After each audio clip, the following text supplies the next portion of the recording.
Hello there.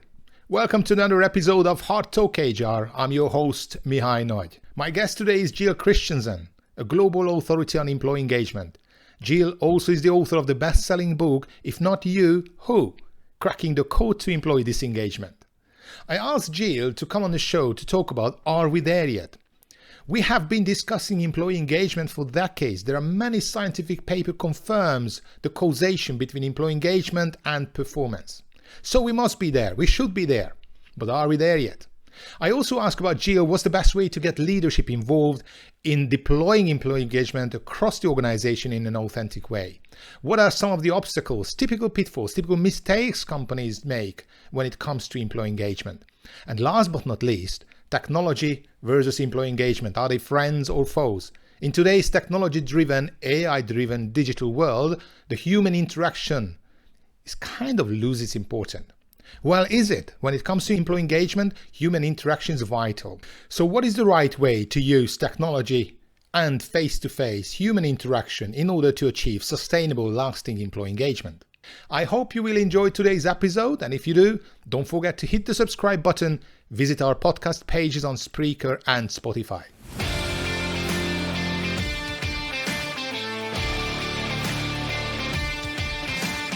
At Hard Talk HR, we bring you fresh ideas and inspiring content from around the world of work.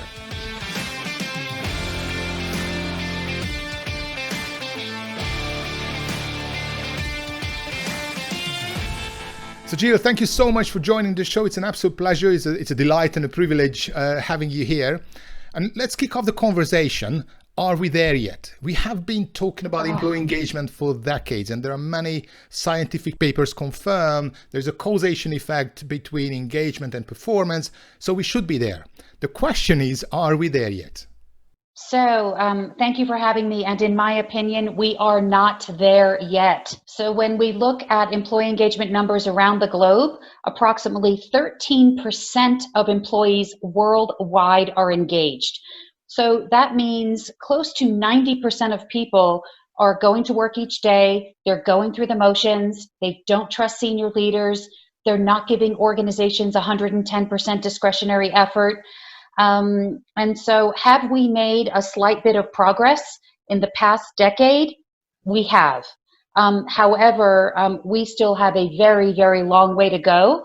And to your point, it isn't critical that organizations focus on employee engagement because we know that there is a direct correlation between employee engagement and increased retention, employee engagement and increased customer satisfaction, and the thing that your CEO and senior leaders care about the most, the correlation between employee engagement and profitable revenue growth. So what is in the way?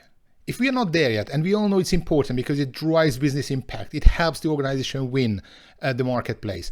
What are the typical mistakes? What's in the way we are not there yet? I find that there is one major mistake that the vast majority of organizations make around the globe in every industry.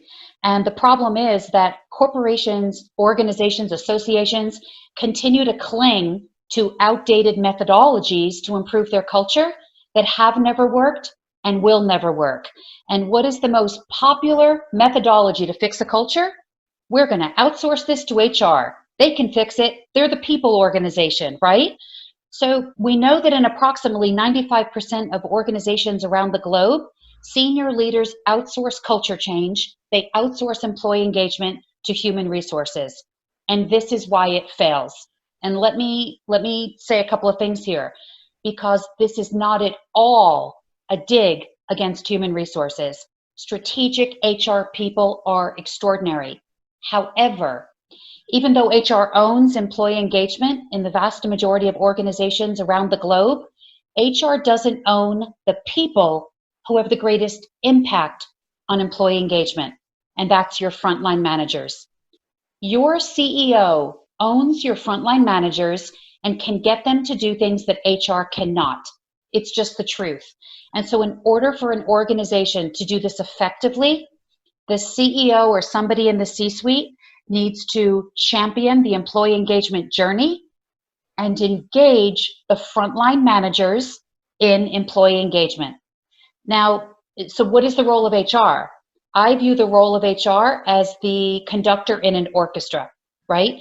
So HR should be the person, the organization who's standing there and saying, what we've done historically isn't yielding the results that we want, along with 95% of the organizations in the world. So in order for us to get different results, we need to approach it differently. And we know a formula that works.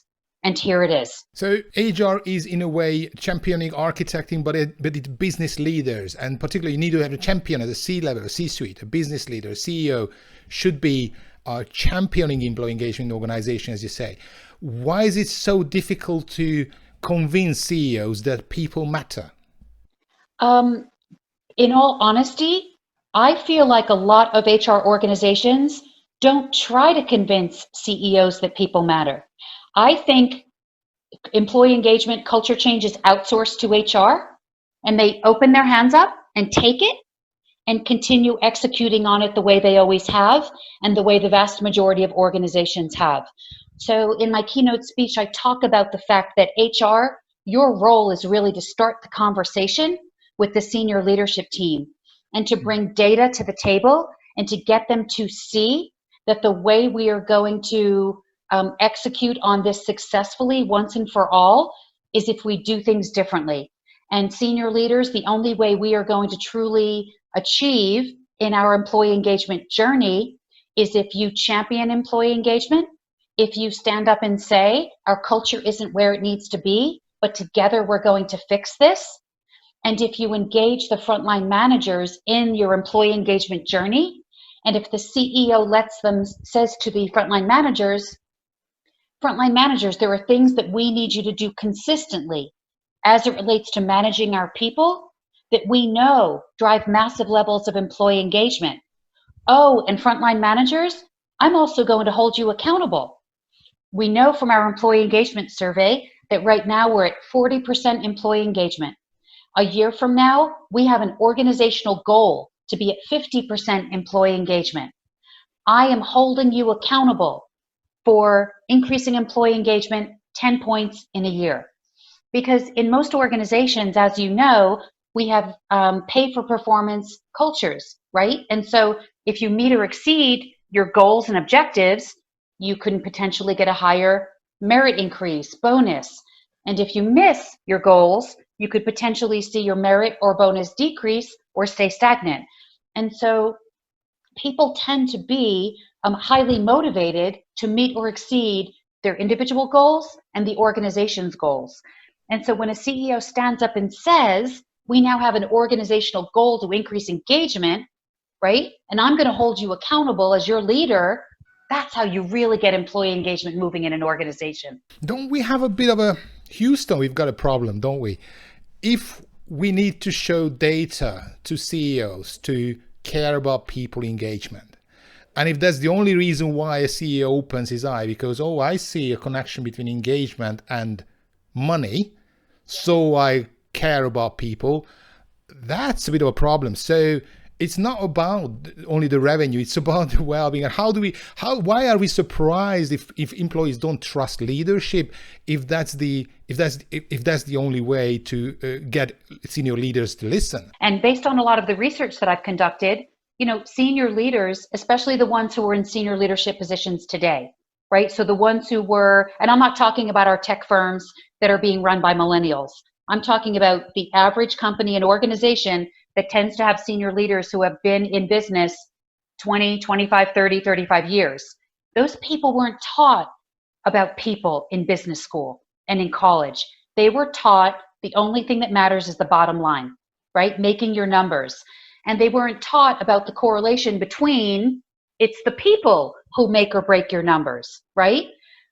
They were taught that if you want to increase your numbers, you need to think about expanding your footprint into another part of the world, or developing a new product or service, or cutting people, right? Because we all know the fastest way to cut into your expenses is to reduce your SG&A, which is your salary and administration, which is people. And so many times when it comes to people, the first thing senior leaders think in terms of increasing revenue or decreasing expenses is laying off people or furloughing people in an effort to reduce people expenses. They don't go to, how do I get more out of my people? in an effort to increase retention, productivity, customer sat. They're just not wired that way. It's not what they learned in business school about the finances. And I would also take it a step further and say, neither were your chief financial officers, right? They're not schooled in how do we get more out of people in an effort to increase the numbers. They were schooled in other ways to make the numbers look good so that we make or exceed the numbers. So I agree with you.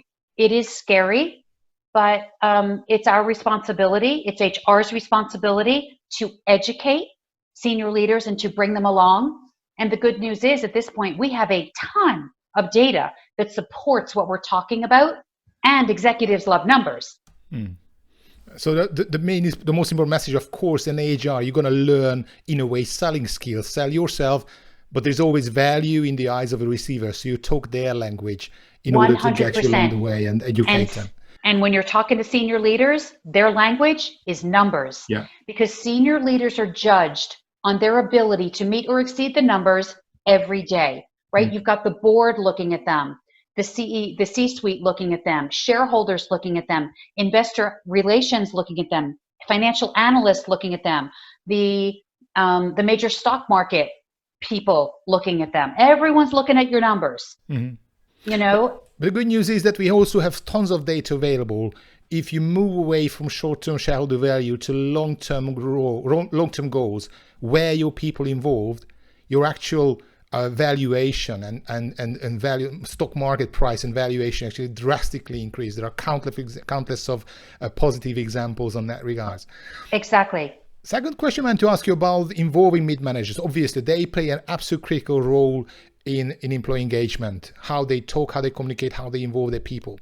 And you mentioned make them accountable, tying that to bonuses, but does it really work? Compliance in this way, does it really work? What would be the best way to educate them, to involve them so they want to drive engagement, irrespective of their financial incentives? Exactly. So I believe it absolutely works. And what I recommend to organizations is that once you get a senior leader on board, and that would be hopefully your CEO or your president, that he or she should hold manager town hall meetings where you're bringing together all of your managers.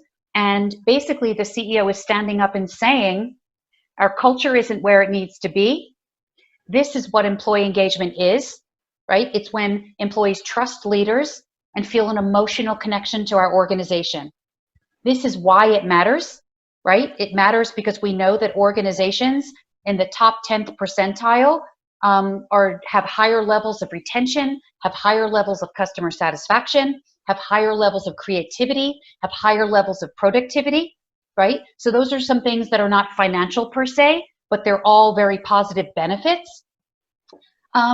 And then the CEO saying, so as you can see, engagement is incredibly critical. And we also know that it's the frontline managers who have the most interaction with employees on a day-to-day basis. And for that reason, managers, we need you to ensure that employees are engaged in the trenches so that we get all of these positive benefits out of them. And when your employees are running on all cylinders, right? When they're coming to work every day and they're engaged and they're giving you 110% discretionary effort and they're going above and beyond the call of duty, your life as a leader of people will be better. And so, it's not a difficult story to get people to buy into this, right? So when I've stood alongside of CEOs at town hall meetings and you're sharing what employee engagement is, what the benefits are, all the managers are doing this, right? They're all nodding. Many of them get it already. So again, it's not a difficult stretch. Where organizations then drop the ball is they don't say to managers, here are the things that we need you to do, managers in the trenches. And here's where we are from an employee engagement standpoint. Here's where we want to be in a year. Here's how we're tying it to metrics, and we're here to support you. So typically when organizations embark on a journey, they say to managers, we need your help to engage employees, but they don't tell them specifically what the managers can do in the trenches. And the managers go back to their teams and they don't know how to be better at communication or performance management or goal setting or recognition. And so then all of the managers do things slightly differently. Some managers don't do anything because they weren't told exactly what they should be doing. And so then it starts to fall apart. You need to be consistent. Exactly. So how do you systemize it? I mean, managers are under immense pressure. They have to deliver. And now here comes this employee engagement agenda, something additional on our plate, which is already full. How do you systemize it? I hear you, but here's the thing. It's not additional. The way you systemize it is by saying to frontline managers, here are the 3 things that we need you to do differently as it relates to recognition. Here are the 3 things we need you to do differently as it relates to communication. Here are the 3 things we need you to do differently as it relates to performance management, right? And so some people say to me, well, Jill, it's more stuff. It's not more stuff. Managers are already communicating, recognizing, conducting performance management, hiring, putting people on performance improvement plans. They're already doing these things. The problem is they're not doing it consistently. They're all doing it in a very different way, if they're doing it at all, right? Because what I have found is, absent of you telling a manager exactly what they should be doing to increase two-way communication on their team, if they don't know intuitively what to do, they'll either wing it, so 9 times out of 10, it won't be successful, or they won't do it at all because they don't have the time, to your point, to figure out what to do.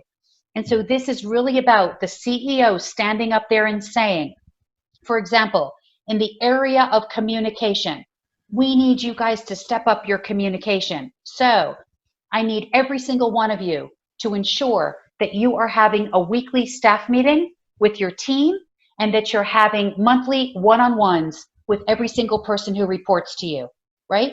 Start off your staff meeting with recognition.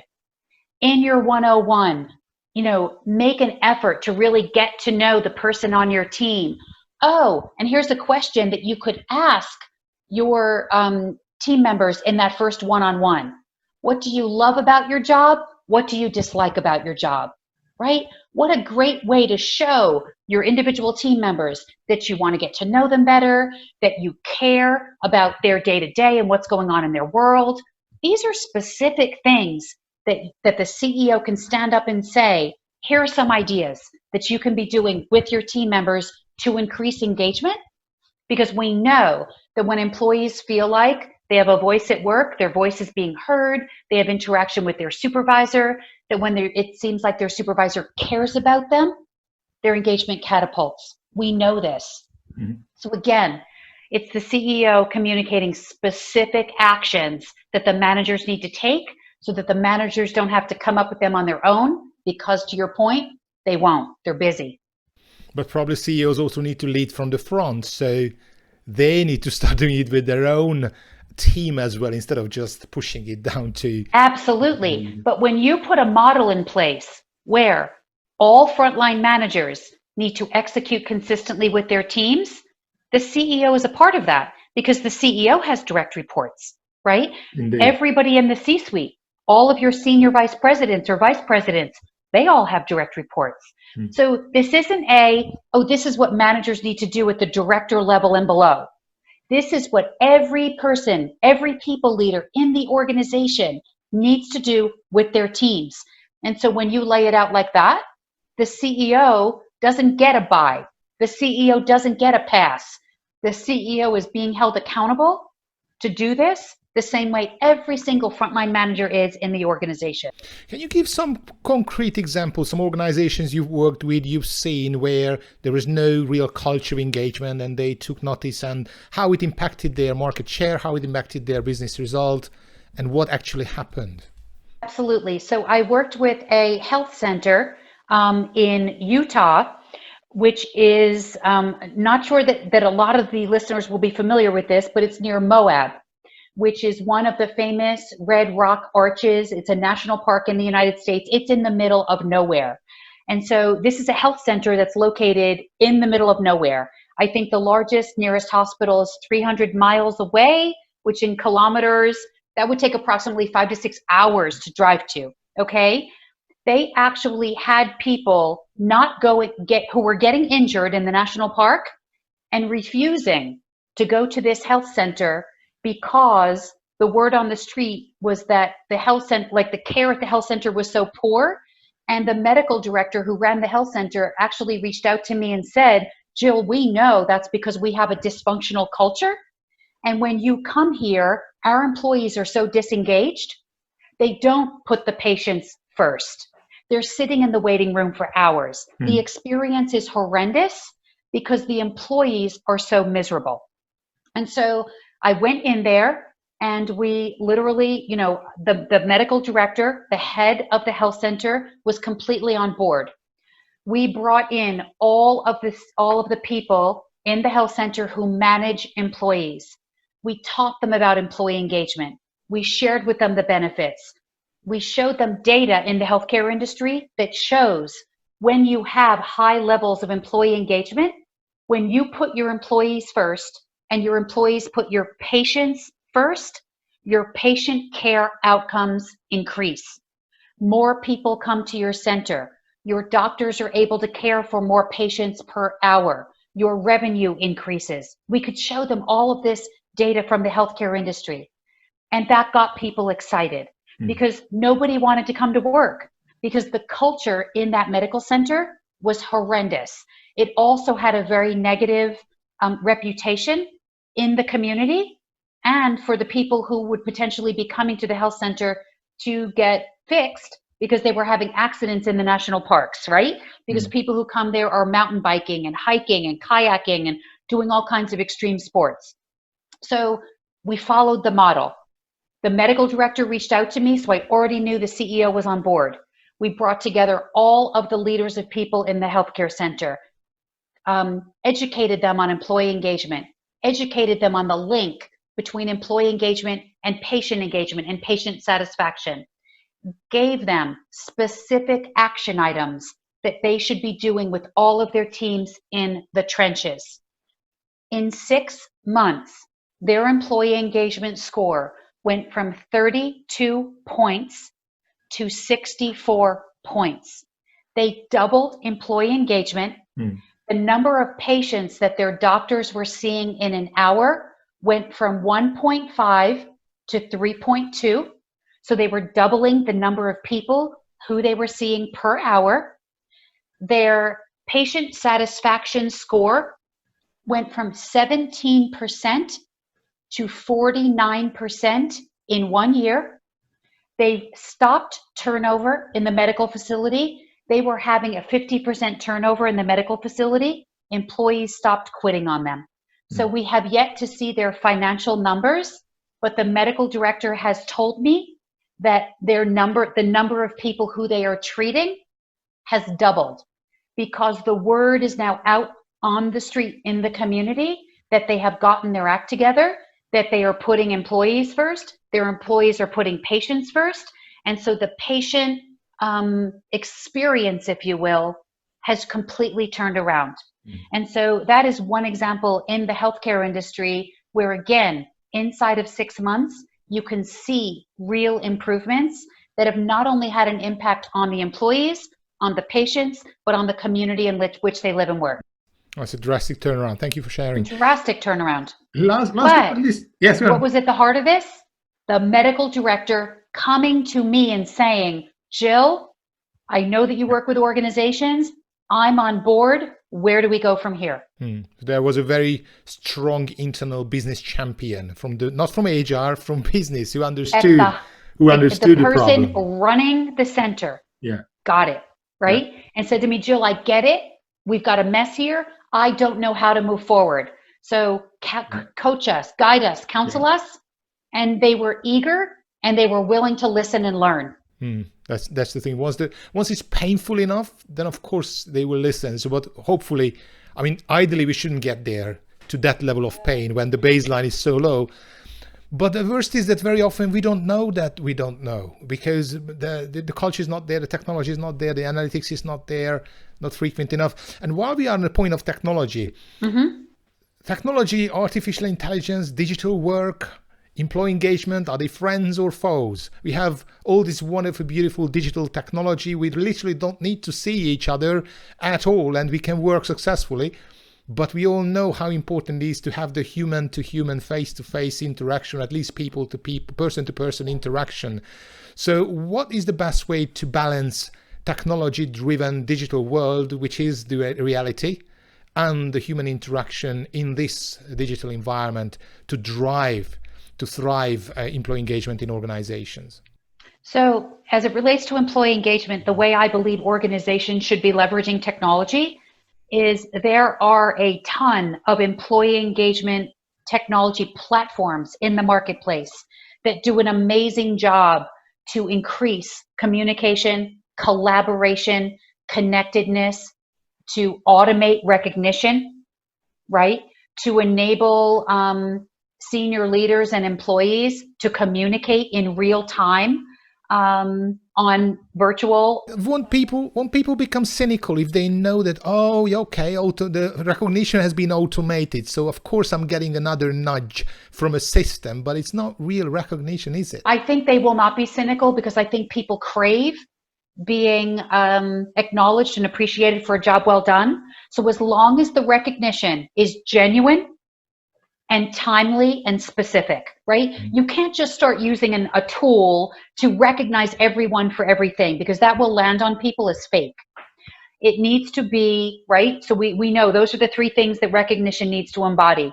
It needs to happen around the time that the person did the great thing. You need to be genuine about the recognition, and you need to be specific about why that person is being recognized. It can't just be like, oh, you're fabulous. Well, what exactly did the person do that was fabulous? And so I think as it relates to employee engagement and recognition, technology makes things easy. And in my opinion, because two-way communication, recognition, performance management tends to be thought of as not easy, to the extent that you can automate it and systematize it and make it easier for the managers and for employees to use, that they will do it more often. And I think that's a good thing. To your earlier point, artificial intelligence, drones, robotics, it's interesting to me because we tend to think, in my opinion, that those things are further along than they really are. So I led a conference last year in New York City that was all about internal communications and HR people and how they can leverage drones, bots, AI to move their functions forward. And it was a 2-day event. We had lots of great speakers, lots of attendees. And at the end of that 2-day event, I said, raise your hand if you envision your organization leveraging these, 22nd century technologies, if you will, to increase or improve your HR strategy, your internal communication strategy. 2 people raised their hand in a group of 50. And so again, and then when we did a debrief after the conference, we said we think we went too far. That conference would have been better if we took a step back and actually talked about technologies that people could have executed on tomorrow. And so again, I think it's really sexy to talk about these, again, things like artificial intelligence and bots and robots, and are we starting to see them encroach into our business world? Yes, but on a very, very small scale, and typically only in certain industries, in certain areas, such as manufacturing. But across the board, I think it's going to be a lot longer for us to see them taking a hold and displacing people. I think where HR functions should be thinking now is, what are the HR technologies, like in the employee engagement space, that I can use to increase communication, collaboration, recognition, to automate performance management or make that easier, and that will go a long way to helping managers more simply manage their role as a people leader. So would you say that creating better employee experience and focusing on the employee experience will potentially automatically achieve a higher level of engagement? So the holy grail we should be chasing is not employee engagement, rather employee experience, and the end result will be high level of engagement. What's your view on that? You hit the nail on the head. So we know that it's the totality of an employee's experience at work that drives their levels of engagement, right? And so it's not just the things we've been talking about: communication, performance management, hiring and firing practices, recognition. If you have a horrendous onboarding experience, right? If your first day at work is crappy, right? You have already started to disengage that employee on their first day. And so, and even leading up to their first day, if the experience of them coming on board was poor, there is nothing like a first impression, and you don't have an opportunity to redo that as an organization as you're bringing people in. And so, we know that you can drive massive levels of employee disengagement in an employee's first day, in an employee's first week, if that onboarding experience is really poor. But it's not just onboarding, right? When we look at the employee experience, it's the interview process, right? It's the onboarding process, it's performance management, it's benefits, it's recognition, it's communication, it's performance management, it's training and development. It's all of the things that make up an employee's experience. And the employee's experience has a massive determining factor in engagement. Because when things constantly go wrong and you feel like your organization isn't on the ball and you don't completely trust senior leaders and your manager doesn't engage with you on a regular basis, if he or she tells you, is constantly communicating to you, not with you, all of these things have a bearing on how you feel about the organization, whether or not your trust in senior leaders and managers is continuing to grow, or little by little it's getting chipped away. Right? And, again, I always say it's so critical for organizations and leaders to remember every single one of your employees showed up on their first day 110% engaged. They trusted you. They wanted to hit the ball out of the park. They wanted to be the highest performing employee your organization has ever seen. But little by little, our dysfunctional business cultures chip away at people's spirits over time. And they wake up one day and their alarm clock goes off and they don't want to get out of bed and go to work, right? They see that CEO communication and they don't even want to read it because they don't even trust the words that are coming out of the leader's mouth. They see a staff meeting on their calendar and they roll their eyes. They don't want to interact with their team members and their frontline manager, right? And people don't do this to themselves. Organizations do this to people. Dysfunctional cultures do this to people. Leaders who don't lead openly and honestly and transparently do this to people. Dysfunctional processes do this to people. Unfairness does this to people. Which is why it's your responsibility as a leader and as a manager to ensure that you have a culture that people can be proud of so that they don't disengage. So it's a nice and a lovely closing message to any senior leaders out there. If you want a high-performing team, if you want people to be, thanks God it's Monday, not thanks God it's Friday, you start with take a good close in the mirror. Take a good look at the mirror. I love that. We should all be shooting for TGIM. Right? Indeed. Let's start a TGIM movement. I love that. Thank goodness it's Monday. Can't wait to go into that office because I'm serious, right? Every person starts on their first day, eager, ready to go. Yeah. They're going to yeah. And it's just like, they're not like that a month later, 2 months later, a year later. They're just like, seriously, I've got to go to that place again? Thank you so much. It's been an absolute pleasure. If people want to reach out to you, what's the best way to get in touch with you?